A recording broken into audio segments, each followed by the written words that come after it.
A dingo stole my baby.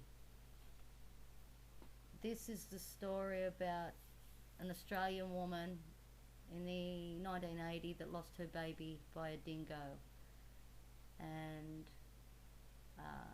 was sentenced to jail, hard labour, for life.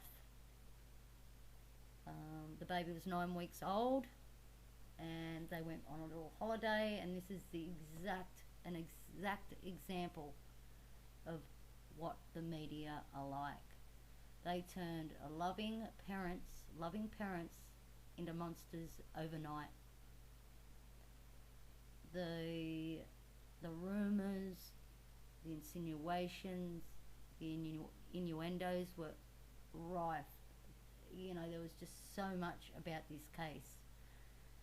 And I'm so glad that here in Australia we don't focus on a lot on these things. You know, focusing on things like this isn't good. And it's not like she took the 9-week-old to a remote location, being, you know, as a mother, I personally wouldn't do that being so young, but God knows I'm not going to judge her. She's been judged enough. She took a photo with the baby on Ayers Rock, and you know, that was the last photo taken of Azaria on the rock. Dingoes had been around at the time, but they just shoot them away, and they didn't seem aggressive or anything like that. Many were even killed to try and find the remains of the baby, and when they didn't find any remains, the suspicion landed more on them. There was also a little jacket that they never found. They found the romper the baby wore and assumed the baby's throat had been cut. What had happened was they couldn't find the romper. 6 years later, a man fell to his death from Ayers Rock, and retrieving his body was right near dingo lairs, and they found the jacket, which cleared her of any wrongdoing. People might say, well, hang on, she could have put that there later at a later date. I don't believe that, because dogs, they dig, they bury, and then they remove things. You know, it just seems, you know, these people were, he also got a suspended sentence for accessory after the fact, but it was a really big case. The rumours, she had a black dress, she dressed her daughter in black. Yes, she had a little black dress, really pretty actually, black and red, and that was actually for her son when he was a thing, and then that was her son's, and you know, it was a dress, but I don't know, it was just pretty. I like black. I know you don't dress babies in black, but who cares? It doesn't mean you're a killer.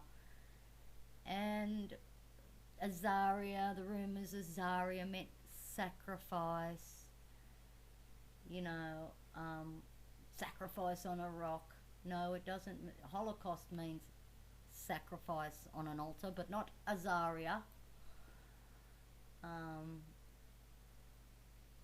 Yeah, so this is what they do. This was a media storm. They claimed that, you know, the canine teeth of a dingo couldn't do the apparent things. Well, dogs do that. Oh, yes, they do.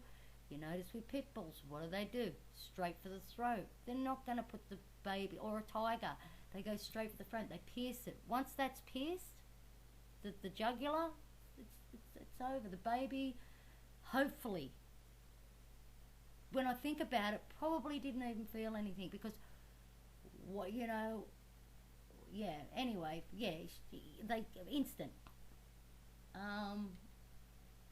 And yeah, so she got sentenced to life, and then they found the matinee jacket, and it changed the whole thing.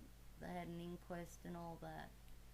She had a child while in prison, you know, but her marriage obviously, you know, didn't last. I don't blame, wouldn't that, again, people will say, oh, he was just fed up because, you know, and then no, people divorce. Things happen. It has nothing to do with her child. It was just one of the most awful cases, except for what was it?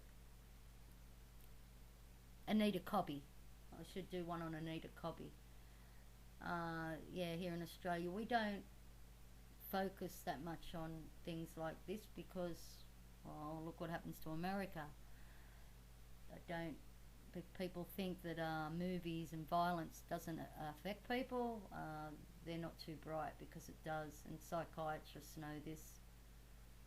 Yeah, there was a movie made of it too, and I think she even wrote a book. Yeah, so